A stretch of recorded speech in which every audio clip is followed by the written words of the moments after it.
When weather turns extreme. A major blast of snow is on the way. It is a complete sheet of ice. Every second counts. See, hear, feel the forecast. Weeknights on the CBS Evening News with Norah O'Donnell. Tonight, Norah O'Donnell reports from the USS Eisenhower on the Red Sea, how the U.S. is confronting increased attacks by militias. Then, back-to-back storms raise the flood threats for most of California on the CBS Evening News.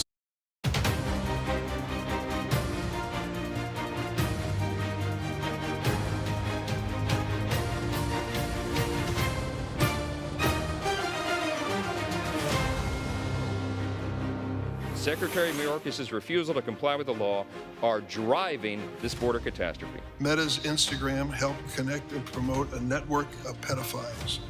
Snapchat's disappearing messages have been co-opted by criminals who financially extort young victims. A day in politics is a lifetime, right? Right. So we've got a month until the election. In New Hampshire, I moved 25 points in 3 weeks. Hello, everyone. I'm Major Garrett in Washington. Welcome to America Decides. It's been a busy 24 hours on Capitol Hill. That's not always the case, so we like to note it when it is.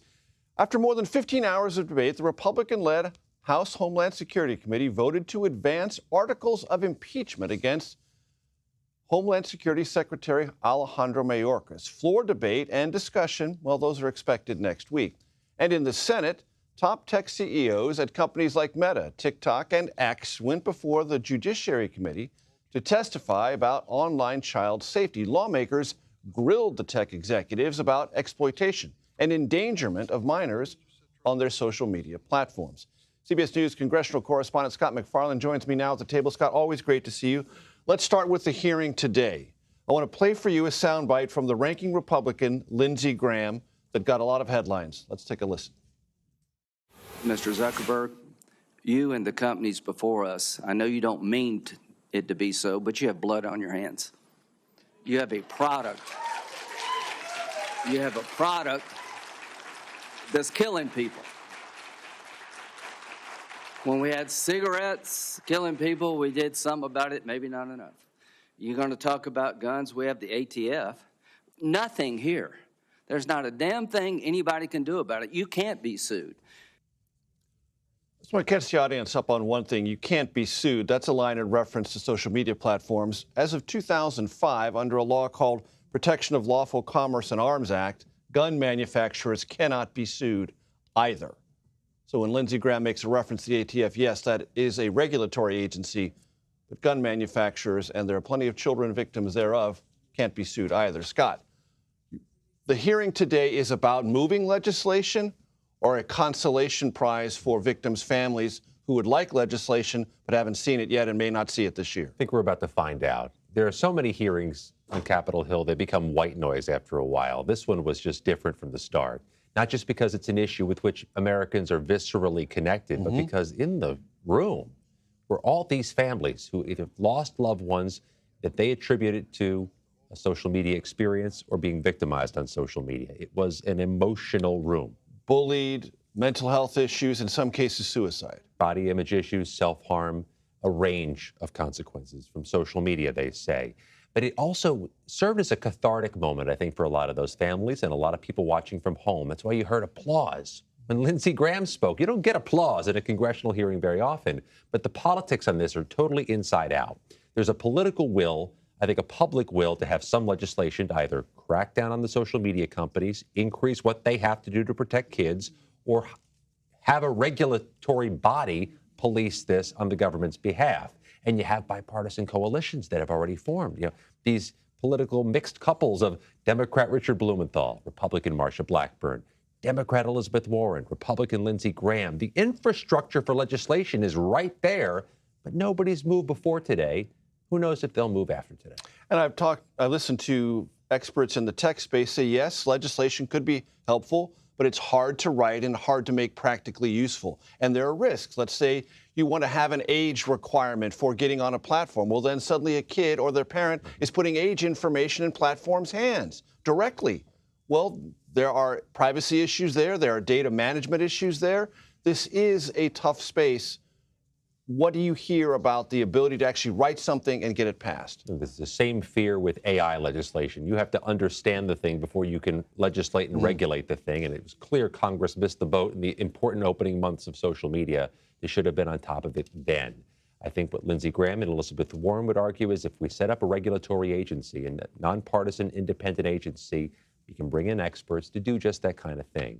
But the overall message I got from today's hearing is that you can put some of this responsibility, rightfully so, on parents, but to expect parents to keep up with the technological change and the way kids are good at finding backdoors on all kinds of parental guidelines, you really should have the burden shifted to the people who make the technology. They're best suited and best educated to help protect it. Scott, it's a continuous story, at least it has been for the last couple of weeks. Senate talks on a border deal. Where do they stand? Oh, there's a more pessimistic group out there. Maybe it's the Washington Generals. I don't know who it is. Somebody out there is more pessimistic than Senate Republicans are right now. The prospects are dimming by the day. The closer you get to primary season for congressional candidates, the less they may want to be associated with a compromise on a top-tier issue like border security. Donald Trump is dunking on this deal. That doesn't help bring over Republicans. There seems to be concern about not just Republicans in the House, some of whom have said this is a non-starter, but Republicans in the Senate. We caught up with James Lankford, the chief negotiator for Senate Republicans today. Take a listen to what he had to say. I think everybody's got to decide on their own. What's interesting is a lot of the elements that are in this bill, President Trump was actually looking for when he was president, that he had said, hey, needs to be done. And that's many aspects of this bill. There are gaps in our law. Obviously, there's been gaps in our law for a long time dealing with asylum, for instance. So we've got to be able to correct those things in law. Major, he told me later they're a whisper away from releasing their deal. That sounds like a synonym for any day now or any week now. We've heard that for a while. Scott McFarland, thank you so very much. Iran is threatening to, quote, decisively respond to any retaliatory attack by the United States following Sunday's Iranian-backed drone strike that killed 3 U.S. service members in Jordan. President Biden said he has already decided on how the U.S. will respond, but no details have been made public. CBS News Chief White House Correspondent Nancy Cordes joins us now. Nancy, great to see you from the North Lawn. A couple of things I want to talk to you about. One, the current state of conversations involving the United States and several other nations to either create a ceasefire or a hostage exchange between Hamas and Israel. Major, there is a new proposal on the table. It is backed by the U.S. It is backed by the Qataris.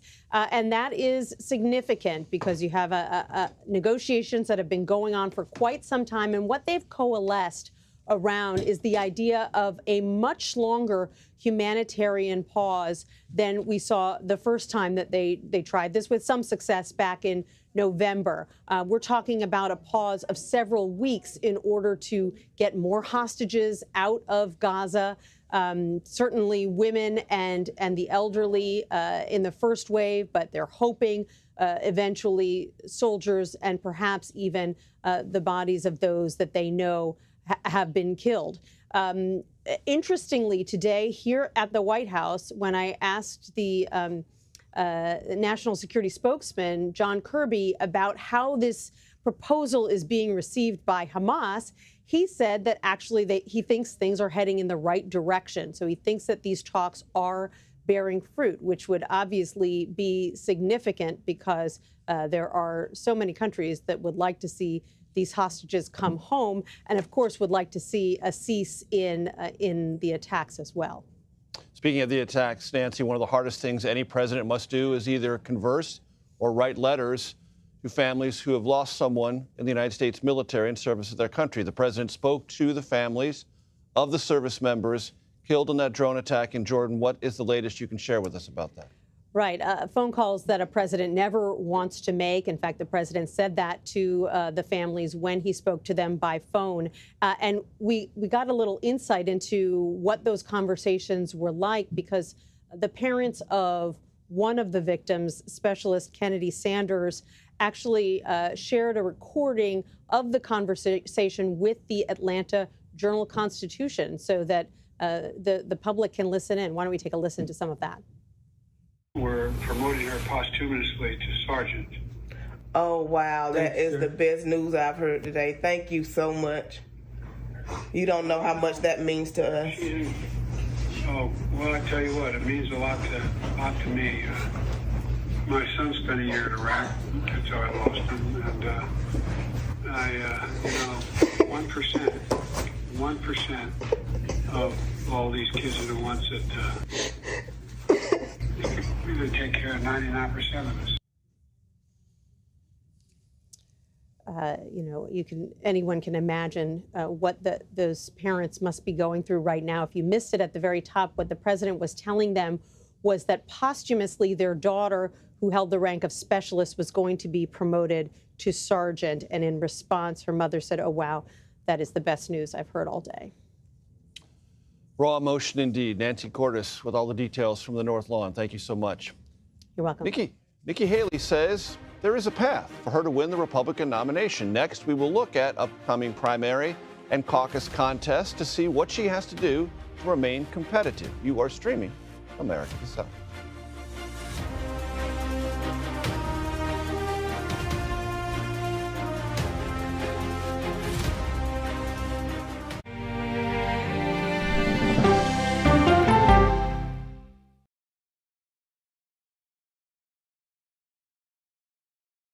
Well, let me start with this.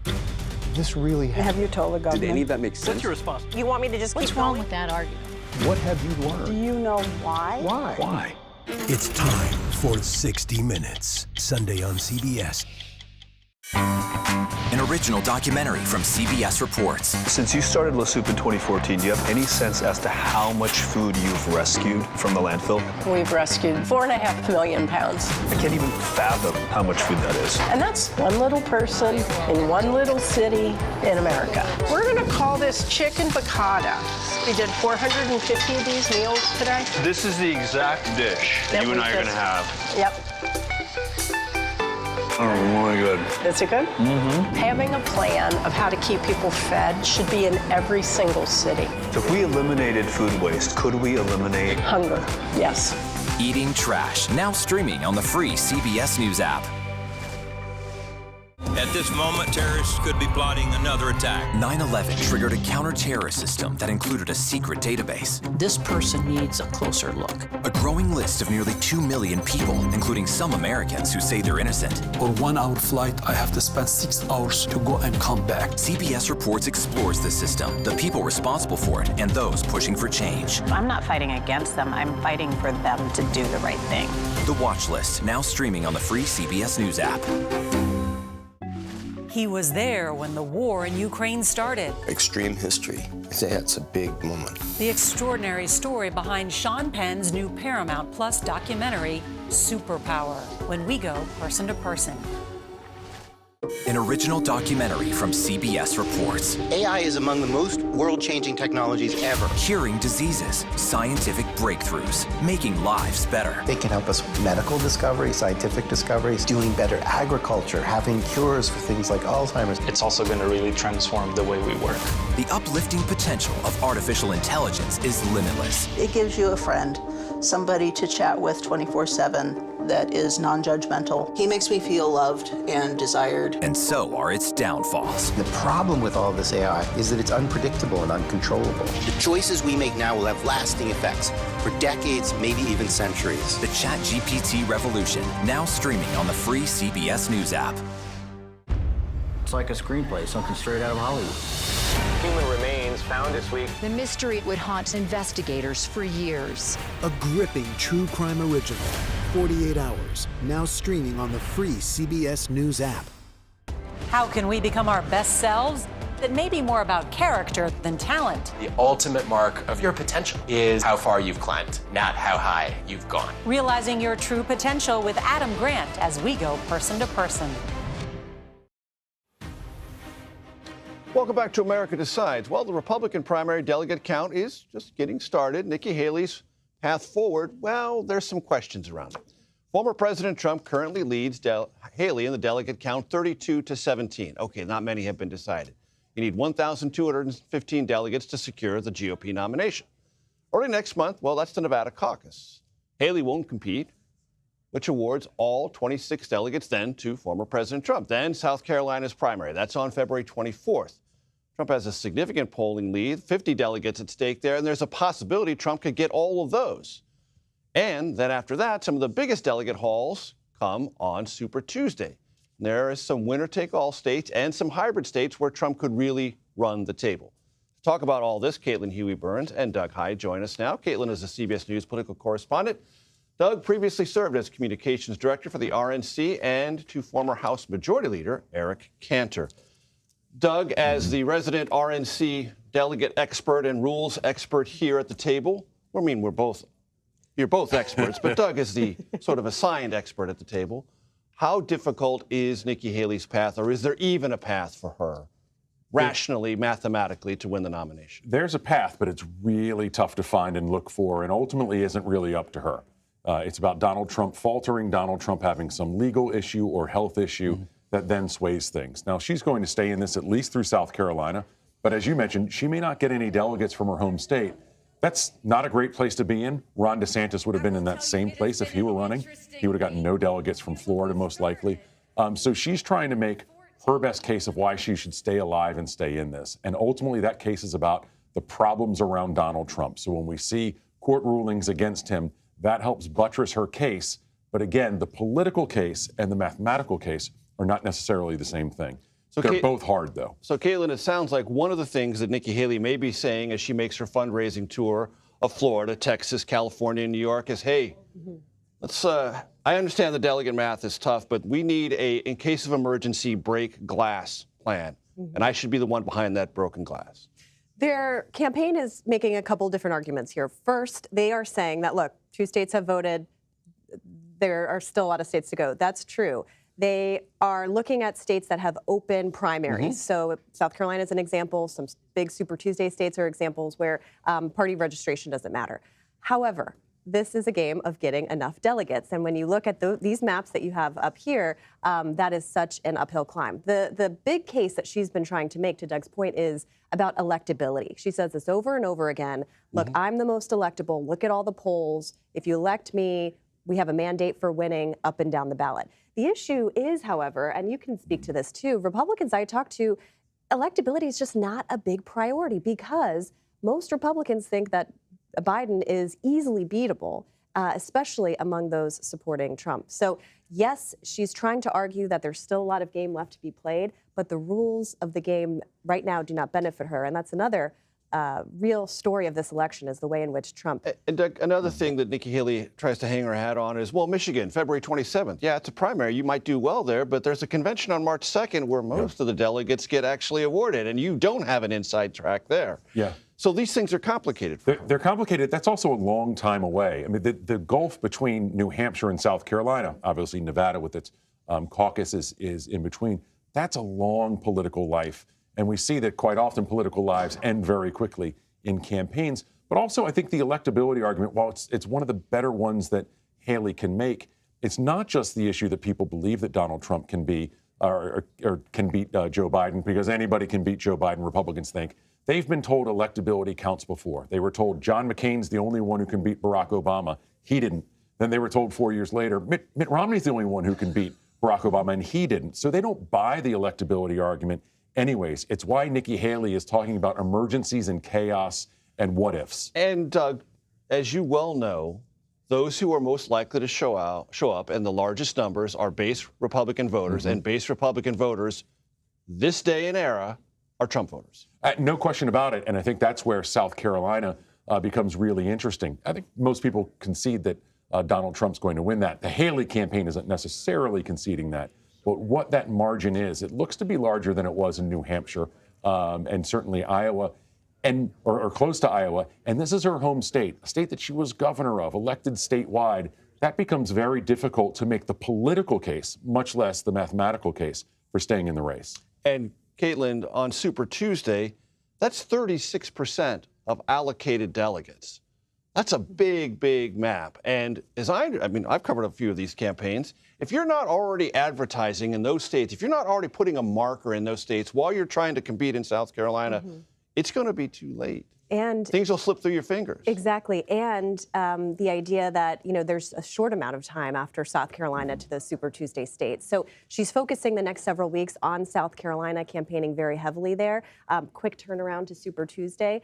She argues that she has the money to stay in it. But I think, Trump's hold on the state parties and the way he's been able the campaign has been able to organize the parties in such a way that benefits him in the delegate count. That's apparent in Nevada especially. That is a big story of this election.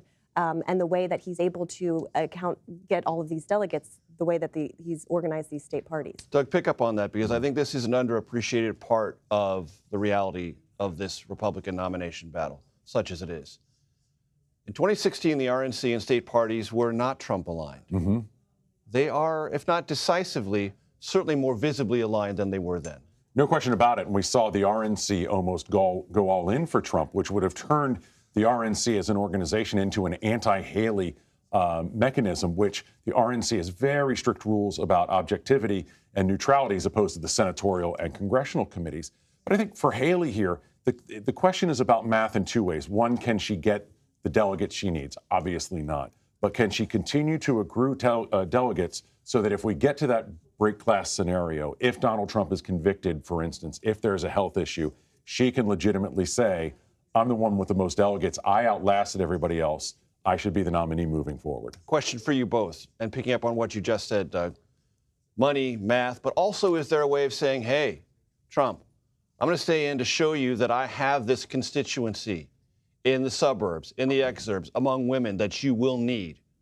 And you better think about me when you're making that running mate choice. That's a big part of subliminally what she's saying. Her challenge with that is Team Trump wants nothing to do with her. And internally, they're not just knifing her so that we can all see it. They're knifing her with Donald so that when he makes that decision, it most likely would not be her. Caitlin, and any thoughts on that? You hear that from his supporters as well. There is a real divide, and he has cast her as the kind of establishment, elite, donor-based globalist class, and that has seeped through in conversations that I've had with voters, not just those supporting him, but Republican voters at large. But her case is, to your point, have the money. I'm the last person standing, the last woman standing, and she's starting to increase those attacks against Trump. We'll see if that makes any difference. And choosing Haley would be a completely rational political decision, so we should assume that Donald Trump probably goes elsewhere. And who else would President Trump have sent to the UN as the United States ambassador but a globalist? Let's be honest. Caitlin, Huey Burns, and Doug Heye, thank you so very much. We are awaiting rulings in multiple cases involving former President Trump, civil and criminal. Where the Republican frontrunner's legal troubles stand, you're streaming America Decides.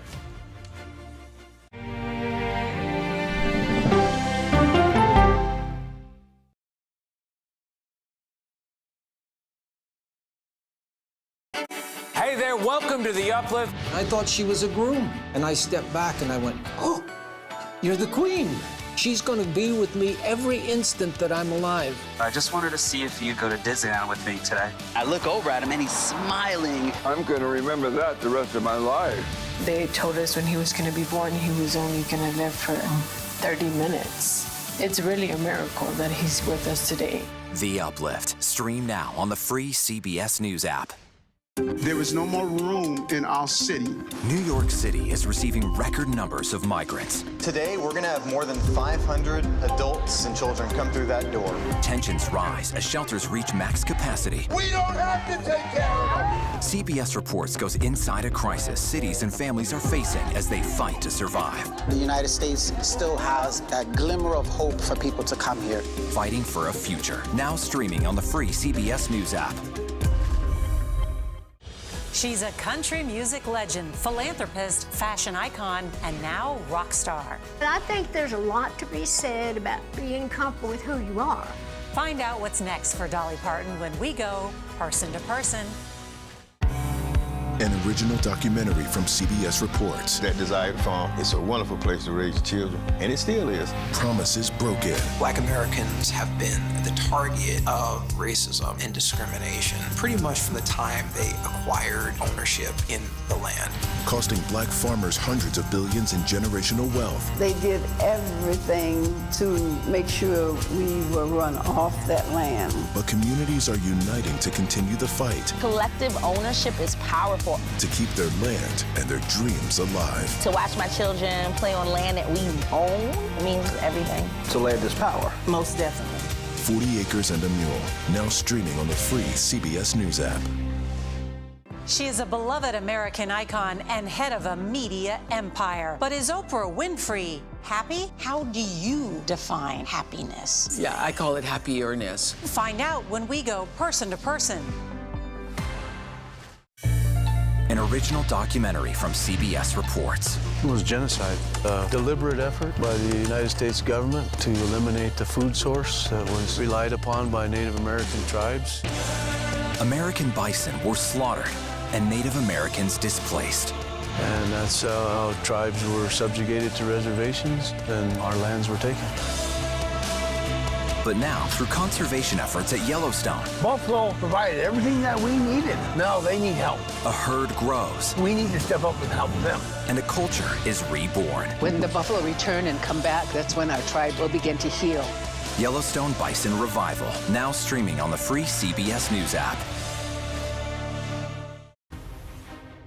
Welcome back to America Decides. The judge in former President Trump's civil fraud case said he would try to issue a ruling by today. New York Attorney General Letitia James is asking for a $370 million fine and a lifetime ban on the Trump Organization working in the state's real estate industry. Former Deputy Assistant Attorney General Tom Dupree joins us now. Ladies and gentlemen, we are not going to get through all of the former president's various pending legal matters in 5 minutes, but we're going to make our best effort. Tom, it's so great to see you. Thanks for having me. Let's put a full screen up on the screen for our viewers to see Trump's legal troubles as they currently are known. 4 criminal, 2 civil. All right? We have upcoming rulings. Control room, go to that next graphic. In Trump cases. That is the New York civil fraud trial and presidential immunity. And, Tom, you also know next week the Supreme Court will hear oral arguments on the 14th Amendment and whether the former president's name should be stricken from primary or general election ballots. All right, that's a little bit of an intro. What would you like to jump into first? What do you think is the most interesting or possibly poses the greatest jeopardy to the former president? Well, there's certainly no shortage of options here. None, Major, as none. you and then the control room ably portrayed, the president faces legal challenges on multiple fronts. Some are civil threats, some are political threats. On the civil side, I think the biggest challenge he faces right now is this imminent decision in New York in the civil fraud trial. I have no doubt that that trial judge who has already made his views of former President Trump's business practices known is going to drop the hammer on the former president. I think he's going to impose a very substantial monetary sanction. I think there's a very good chance that he places severe restrictions on the former president and maybe his family members' ability to do business in the state of New York. So I think that's the most immediate threat he faces on the civil front, but there's no shortage of threats on other fronts as well. And, Tom, as you know, that's one that aggravates him to the core, the former president. He has raged about this case even more than the E. Jean Carroll case, just recently decidedly against the former president. It really does. And certainly we got a taste of that during the trial itself, when he would attend the trial and he would make statements and he would irritate the judge and he would attack the judge. So this really cuts at the core of how he has presented himself historically as a businessman, of one of great success, of great wealth, because so much of what the Attorney General is arguing here is that he's inflated his assets, he's inflated his wealth. He may not be as rich as he really claims. And as we've seen, that really does strike at his core. Let's talk about the 14th Amendment case and this absolute immunity, because they fall clearly within your bailiwick of legal expertise. The president is arguing that he should enjoy, and every president should enjoy, absolute immunity from prosecution in perpetuity. Is there any constitutional foundation for that argument? Not for the extent of immunity that he's demanding. There certainly is a constitutional basis for a more limited scope of immunity. We've seen that with regard to other presidents. President Nixon, President Clinton had issues with immunity, but there's no constitutional basis. In the scope of the office and official duties, there is some protection. That's right, and also in civil cases. This, of course, can't be harassed by that while in office. Exactly, that you can defer those types of things because judges are cognizant of the burdens that it places on a sitting president to defend himself and while in office. However, there is not a constitutional precedent for the sweeping scope of immunity that former President Trump is demanding, namely immunity from criminal prosecution for pretty much anything he did when he was in office. I don't think he's going to win on this argument. What about the 14th Amendment? The Supreme Court wants to take this case on. There'll be oral arguments. There have been lots of briefs filed. Where do you think that case lands, and what do you think the Supreme Court is most likely to do? Dodge it or get directly involved? I think the Supreme Court will get directly involved. I think they will decide this. I don't think they have any choice, frankly. And as far as which because way they need to send a clear signal to all the other states. They do. You can't have a situation as we do now where you have different states, different courts taking different approaches, some disqualifying him under one standard, some saying disqualification doesn't apply. This is why we have the Supreme Court, to resolve these types of conflicts and confusion in the lower courts. As far as what I think they're going to decide, my strong hunch is that they are going to reverse the Colorado Supreme Court's decision disqualifying Trump. I think they're going to say that this just isn't how the amendment works. This is not the way that you would disqualify someone from the ballot, so they will allow him to remain on the ballot. Do you think in that decision the court will render any opinion on whether the president is or isn't an insurrectionist? My guess is they will not render an opinion on that one. Look, I can promise you that there's not a single justice on that court who wants to get involved in this case. This is kind of the hot potato of all cases. I think the court realizes it pays a slight institutional price anytime it dives into the political waters. They were not looking to take this case. As I said, I don't think they had a choice, but I don't think they're going to want to get within 1,000 feet of the question whether former President Trump is an insurrectionist. I bet you're right about that. Tom We'll Dupree, thank you so very much. That does it for today. We'll be back with another excellent edition of America Decides tomorrow at 5 p.m. Eastern. You're streaming CBS.